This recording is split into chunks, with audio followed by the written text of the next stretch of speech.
പ്രിയമുള്ളവരെ നമസ്കാരം. ഒരു മാസം മുമ്പ് 1 മണിക്കൂറിനുള്ളിൽ ഞാൻ നൽകിയ ഒരു ഇന്റർവ്യൂവിൽ നിന്നും ചില ഭാഗങ്ങൾ അടർത്തിയെടുത്ത് സോഷ്യൽ മീഡിയ ആഘോഷിക്കുകയാണ്. നിങ്ങൾ ആഘോഷിച്ചോളൂ, നിങ്ങൾ എന്നെ ആക്രമിച്ചോളൂ, നിങ്ങൾ എന്നെ ആക്ഷേപിച്ചോളൂ. ഇതിലൊന്നും എനിക്ക് വ്യക്തിപരമായി യാതൊരു പരാതിയുമില്ല. പക്ഷെ ഞാൻ തിരുത്തണമെന്ന് നിങ്ങൾ ആഗ്രഹിക്കുന്നുണ്ടെന്നുണ്ടെങ്കിൽ എവിടെയാണ് ഞാൻ തിരുത്തേണ്ടതെന്നും ഞാൻ പറഞ്ഞതിലെ തെറ്റെന്താണെന്നും നിങ്ങളിൽ ആർക്കെങ്കിലും എനിക്ക് കൃത്യമായി ബോധ്യപ്പെടുത്തി തരാമെങ്കിൽ ഞാൻ നിങ്ങൾക്ക് എന്റെ നമ്പർ അയച്ചു തരാം. നിങ്ങൾ എന്നോട് സംസാരിക്കൂ. നിങ്ങൾ എന്നോട് സംസാരിക്കുന്ന കാര്യങ്ങൾ നിങ്ങൾ റെക്കോർഡ് ചെയ്ത് സോഷ്യൽ മീഡിയയിൽ പ്രചരിപ്പിക്കൂ എന്ന് മാത്രമേ എനിക്ക് ഈ വിഷയത്തിൽ പറയാനുള്ളൂ. ഇനി 2, നിങ്ങൾ എന്നെ ആക്ഷേപിക്കുന്നെങ്കിൽ ഒരിക്കലും എനിക്ക് മറുപടി പറയാൻ ഞാൻ വരില്ല. പകരം നിങ്ങൾ എന്നെ ആക്ഷേപിക്കുന്നതിലൂടെ, നിങ്ങൾ എന്നെ ആക്രമിക്കുന്നതിലൂടെ ഇവിടുത്തെ മറ്റൊരു മാഫിയയ്ക്ക് വലിയ രീതിയിൽ കേരളത്തിൽ പിടിമുറുക്കാനുള്ള ഒരു അവസരം കൂടിയാണ് നിങ്ങൾ സൃഷ്ടിച്ചു കൊടുക്കുന്നത്. ഫാർമ എന്ന് പറയുന്ന ഒരു വെബ് സീരീസ് അടുത്തിടെ ഇറങ്ങി നിങ്ങൾ കണ്ടിട്ടുണ്ടാവും. ഫാർമ വെബ് സീരീസിൽ എങ്ങനെയാണ് ഈ ആരോഗ്യരംഗത്ത് അല്ലെന്നുണ്ടെങ്കിൽ ചില മരുന്ന് കമ്പനികൾ, എല്ലാവരുമല്ല, ചില മരുന്ന് കമ്പനികൾ ചില ഡോക്ടർമാരുമായി ചേർന്ന് ഈ നാട്ടിൽ നടത്തിക്കൊണ്ടിരിക്കുന്ന അപകടത്തെക്കുറിച്ച് ഫാർമ എന്ന വെബ് സീരീസിൽ പറഞ്ഞു പോകുന്നുണ്ട്. 2.5 വർഷത്തിലധികം ഒരു മെഡിക്കൽ റെപ്രസെന്റേറ്റീവ് വർക്ക് ചെയ്ത, അതിൽ തന്നെ ഒരു റിസർച്ച് കമ്പനിയിൽ വർക്ക് ചെയ്ത എനിക്കും സാമാന്യ ബോധമുള്ള വിഷയങ്ങളാണ് ഇതൊക്കെ തന്നെ. അത് മാത്രമല്ല, എത്രയോ കാലങ്ങളായിട്ട് ഈ ആരോഗ്യരംഗത്ത് നടന്നുകൊണ്ടിരിക്കുന്ന തട്ടിപ്പുകളെ കുറിച്ച് മനസ്സിലാക്കാൻ ശ്രമിക്കുന്ന ഒരാൾ കൂടിയാണ് ഞാൻ.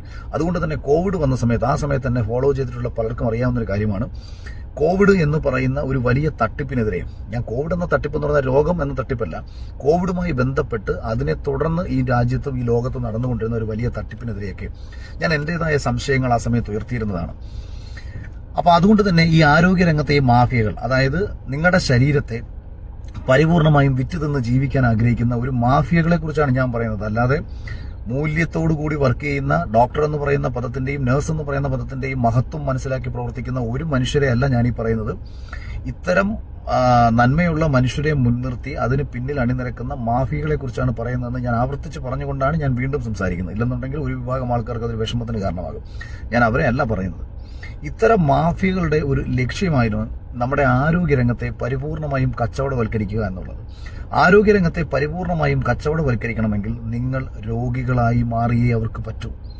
ഒരു ഗർഭകാലത്തെ കുറിച്ചിട്ട് ഞാൻ പറഞ്ഞത് ഇത്രയേറെ ചർച്ചയാവാനുള്ള കാരണവും ഇതിന് പിന്നിൽ അവരുണ്ടായതുകൊണ്ട് തന്നെയാണ്. എനിക്കെതിരെ ഒരു ഡോക്ടർ പരാതി നൽകിയിരിക്കുന്നു. നോക്കൂ, ഞാൻ പറഞ്ഞതിനകത്ത് നിങ്ങൾ ആഘോഷിക്കുന്ന കാര്യം പോലും ഒരു കാലത്ത് സ്ത്രീകൾ എൻജോയ് ചെയ്തിരുന്ന കാര്യമാണ് പ്രസവം എന്ന് പറയുന്ന ഒരു വാക്കിനെയാണ് നിങ്ങൾ ഏറ്റവും കൂടുതൽ പരിഹസിക്കുന്നത്. ഞാൻ അവിടെ പറഞ്ഞത് ഒരു കാലത്ത് എന്ന് ഉപയോഗിച്ചുകൊണ്ടും തമാശ രൂപേണ നമ്മുടെ നാട്ടിൽ ആൾക്കാർ പറയാവുന്ന ഒരു കാര്യം എന്ന് കൂടി ഒരു ഇൻവെർട്ടഡ് കോമയിലാണ് ഞാനിത് പറഞ്ഞത്. ഒരു കാലത്ത് സ്ത്രീകൾ എൻജോയ് ചെയ്തിരുന്നു എന്ന് ഞാൻ പറഞ്ഞ ആ എൻജോയ് എന്ന വാക്ക്, അതൊരു പക്ഷേ ഇംഗ്ലീഷ് ഭാഷയിലുള്ള എന്റെ പ്രാവീണ്യക്കുറവാകാം, അല്ലെങ്കിൽ ഞാൻ ഉദ്ദേശിച്ച തലത്തിലല്ല അത് പുറത്തേക്ക് വന്നത് എന്നുള്ളതുണ്ടാവാം. ഞാൻ കൃത്യമായി പറഞ്ഞത് അമ്മയാകാൻ കൊതിക്കുന്ന നിമിഷത്തിന്റെ ആനന്ദം എന്ന അർത്ഥത്തിലാണ്. അല്ലാതെ പ്രസവം എന്ന് പറയുന്ന വേദന നിറഞ്ഞ ഒരു പ്രവൃത്തിയല്ല ഞാൻ അവിടെ പറയുന്നത്. ഒരു മനുഷ്യന് മാതൃത്വത്തിനൊരു ലഹരിയുണ്ട്, പിതൃത്വത്തിനൊരു ലഹരിയുണ്ട്. അത് ആസ്വദിക്കണമെങ്കിൽ ഒരു നല്ല പിതാവായ നിമിഷങ്ങൾ എൻജോയ് ചെയ്യാൻ കഴിയണം. ഒരു നല്ല മാതാവായ നിമിഷങ്ങളെ ആസ്വദിക്കാൻ കഴിയണം. താനൊരു അമ്മയാകാൻ പോകുന്നു എന്ന നിമിഷത്തിന്റെ ആനന്ദം, അല്ലെങ്കിൽ ആ നിമിഷത്തിന്റെ ആത്മനിർവൃതി, അത്രയും വേദന അവളെ സഹിക്കാനും ആ വേദന അവൾക്ക് സന്തോഷം നൽകുന്ന ഒന്നായി മാറുന്നത് താനൊരു അമ്മയാകാൻ പോകുന്നു എന്ന നിമിഷത്തിന്റെ ആ ഒരു ആത്മനിർവൃതിയിലാണ്. ഞാൻ യഥാർത്ഥത്തിൽ ഉദ്ദേശിച്ചത് അതാണ്. ഇവിടെ ഇന്ന് കുട്ടികൾ അമ്മയാകാൻ ഭയപ്പെടുന്നത്, സ്ത്രീകൾ അമ്മയാകാൻ ഭയപ്പെടുന്നത് ഗർഭകാലഘട്ടത്തെ ഒരു രോഗകാലഘട്ടമാക്കി സമൂഹം ട്രീറ്റ് ചെയ്തതിലൂടെ സംഭവിച്ചതാണ്. താൻ ഗർഭിണിയായി കഴിഞ്ഞാൽ തനിക്ക് എന്തെങ്കിലും അപകടം സംഭവിക്കുമോ എന്ന ഭയം ഓരോ പെൺകുട്ടികളുടെ മനസ്സിലേക്കും ഇട്ടുകൊടുത്തതാണ്. ഈ ഭയം ആരാണ് മുതലെടുക്കുന്നത്? ഈ പറയുന്ന വൻകിട ആശുപത്രി മാഫിയകൾ, അതുപോലെ തന്നെ മരുന്ന് കമ്പനിക്കാർ.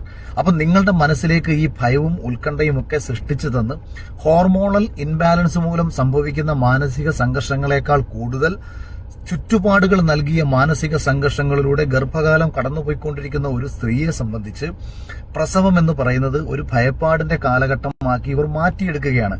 ഞാൻ ഈ ഒരു വിഷയത്തെയാണ് യഥാർത്ഥത്തിൽ ഇവിടെ പറഞ്ഞു വെക്കുന്നത്. ഇനി മറ്റൊരു കാര്യം കൂടി ഞാൻ നിങ്ങളോട് പറയാം. നോർമൽ ഡെലിവറിയിൽ നിന്നും സിസേറിയന്റെ എണ്ണം വളരെയധികം കൂടിയിട്ടുള്ളൊരു സംസ്ഥാനമാണ് കേരളം എന്ന് പറയുന്നത്. ഇത് ആരോഗ്യരംഗത്തെ വികസനമായിട്ട് നിങ്ങൾ ദയവ് ചെയ്ത് കാണരുത്. മുളച്ചു പൊന്തുന്ന ആശുപത്രികളുടെ എണ്ണം ആരോഗ്യരംഗത്തെ വികസനമായിട്ട് നിങ്ങൾ ദയവ് ചെയ്ത് കാണരുത്. നിങ്ങൾ ഒരുപാട് രോഗികൾ ഉണ്ടായത് കൊണ്ടാണ് ഇവിടെ ഒരുപാട് ആശുപത്രികൾ ഉണ്ടായതെന്ന് നിങ്ങൾ മനസ്സിലാക്കുക.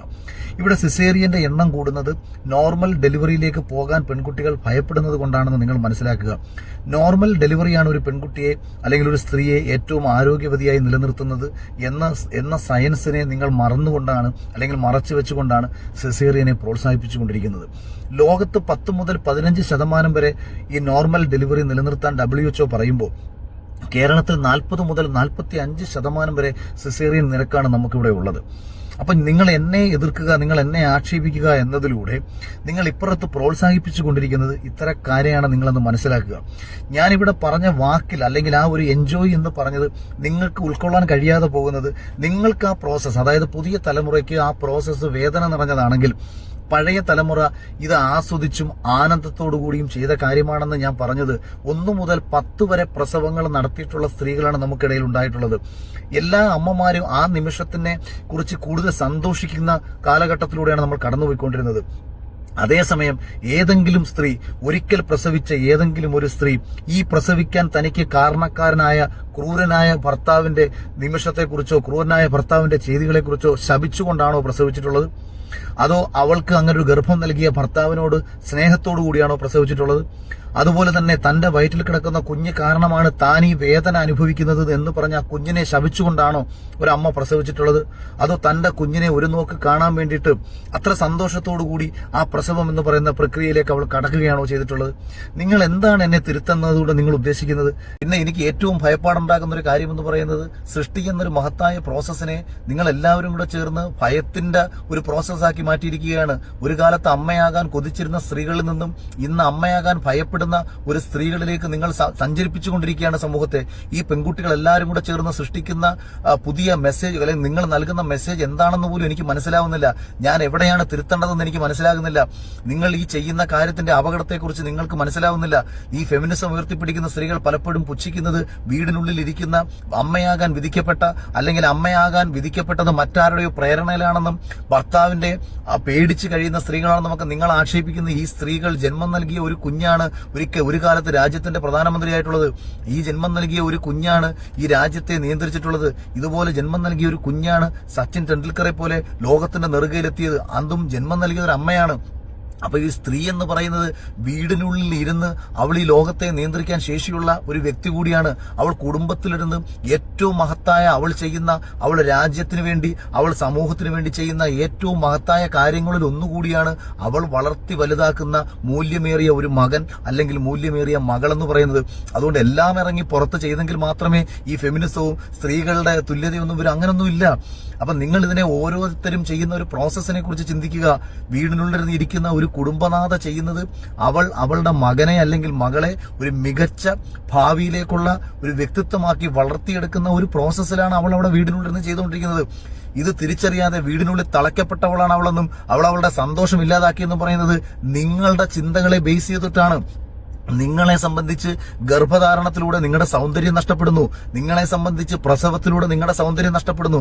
അതേസമയം അമ്മയാകാൻ കൊതിക്കുന്ന ഒരു സ്ത്രീയെ സംബന്ധിച്ച് അവൾ ഏറ്റവും മഹത്തായ ഒരു നിമിഷത്തിലേക്ക് കടക്കുകയാണ്. തനിക്ക് ചെയ്യാൻ കഴിയാവുന്ന, അല്ലെങ്കിൽ തന്റെ രാജ്യത്തിന് വേണ്ടി താൻ ചെയ്യാൻ പോകുന്ന ഒരു വലിയ തുടക്കത്തിലേക്ക് അവൾ ഇറങ്ങിത്തിരിക്കുന്നു എന്ന ചിന്തയുള്ള സ്ത്രീകൾ നമ്മുടെ നാട്ടിലുണ്ട്. അപ്പൊ നിങ്ങൾ നിങ്ങളുടെ കാഴ്ചപ്പാട് കൊണ്ട് ചിന്തിക്കുകയാണ്. ഒരിക്കൽ പ്രസവിച്ച ഒരു സ്ത്രീക്ക് ആ പ്രസവം ഒരു മഹാദുരന്തമായിട്ടാണ് അനുഭവപ്പെടുന്നതെങ്കിൽ അവൾ എങ്ങനെയാണ് 2ാമതും 3ാമതും 4ാമതും 5ാമതും ഒക്കെ പ്രസവിക്കുക? ഇന്നും പ്രസവം, അല്ലെങ്കിൽ നമ്മുടെ രാജ്യത്തെ ജനസംഖ്യ നിയന്ത്രണത്തിന്റെ ഭാഗമായിട്ട് പല സംസ്ഥാനങ്ങളും ജനസംഖ്യയിൽ നിയന്ത്രണം വരുന്നതിന്റെ ഭാഗമായിട്ട് പ്രസവം 1ഓ 2ഓ ആക്കി കുറച്ചതല്ലാതെ സ്ത്രീകൾക്ക് പ്രസവിക്കണ്ട എന്നതാണോ നിങ്ങളുടെ ആഗ്രഹം? അല്ലെങ്കിൽ നിങ്ങൾ എന്താണ് ഇതുകൊണ്ട് അർത്ഥമാക്കുന്നത്? ഇപ്പൊ എന്റെ ഭാര്യ, ഞാൻ പറഞ്ഞു, 5 കുട്ടികളെ പ്രസവിക്കാൻ ആഗ്രഹിച്ചൊരു സ്ത്രീയാണ് എന്റെ ഭാര്യ. അത് ഞാൻ അവളിലേക്ക് അടിച്ചേൽപ്പിച്ചതല്ല. ഒരമ്മയാകാൻ കൊതിക്കുന്ന, കുട്ടികളെ കൂടുതൽ വളർത്തണമെന്ന് ആഗ്രഹിക്കുന്ന, കുഞ്ഞുങ്ങൾക്കൊപ്പം സമയം ചെലവഴിക്കണമെന്ന് ആഗ്രഹിക്കുന്ന, അല്ലെങ്കിൽ അവരെ വളർത്തി വലുതാക്കി ഈ രാജ്യത്തിന് സംഭാവന ചെയ്യുന്ന ഒരു മികച്ച വ്യക്തിത്വങ്ങളാക്കി മാറ്റണമെന്ന് ആഗ്രഹിക്കുന്ന ഒരു അമ്മയുടെ മനസ്സുമായി ജീവിക്കുന്ന സ്ത്രീകൾ ഈ രാജ്യത്തുണ്ടെന്ന് നിങ്ങൾ മനസ്സിലാക്കുക. അപ്പൊ നിങ്ങൾ എല്ലാവരും കൂടെ കൂടിച്ചേർന്ന് ഒരു നാടിന്റെ നന്മയെ ഇല്ലാതാക്കുന്ന രീതിയിലാകരുത് ഒരാളെ പരിഹസിക്കുന്നത്. നിങ്ങൾ എന്നെ വ്യക്തിപരമായി പരിഹസിച്ചോളൂ, അത് കുഴപ്പമില്ല. പക്ഷെ നിങ്ങൾ ഈ പരിഹസിക്കുന്നതിലൂടെ നിങ്ങൾ എന്താണ് ഉദ്ദേശിക്കുന്നത് എന്ന് കുറഞ്ഞ പക്ഷം ഒന്ന് പറഞ്ഞ് മനസ്സിലാക്കി തരാൻ വേണ്ടി ശ്രമിക്കുക എന്ന് പറഞ്ഞുകൊണ്ട് പരിഹാസം തുടർന്നോളൂ, കേസുകൾ കൊടുത്തോളൂ, ഇല്ലാതാക്കാൻ ശ്രമിച്ചോളൂ. പക്ഷെ സത്യം പറയുന്നതിൽ നിന്ന് എന്നെ തടയാൻ നിങ്ങൾക്ക് പറ്റില്ല. പല ഘട്ടങ്ങളിലായി എനിക്കെതിരെ എന്തെല്ലാം കാര്യങ്ങൾ സംസ്ഥാന സർക്കാരിന്റെ ഭാഗത്തുനിന്നുണ്ടായി, സമൂഹത്തിന്റെ ഭാഗത്തുനിന്നുണ്ടായി, പലരുടെയും ഭാഗത്തുനിന്നുണ്ടായി. ഞാൻ മുന്നോട്ട് പോയിക്കൊണ്ടിരിക്കുന്നു. മുന്നോട്ട് പോകാൻ പറ്റുന്ന കാലത്തോളവും ഞാൻ മുന്നോട്ട് പോകും. സത്യം സംസാരിക്കാൻ പറ്റുന്ന കാലത്തോളവും ഞാൻ സത്യം സംസാരിക്കും. അതിലൊന്നും നിങ്ങൾക്ക് ആർക്കും എന്നെ തടയിടാൻ പറ്റില്ല എന്ന് പറഞ്ഞുകൊണ്ട് നിർത്തുന്നു. Thank you.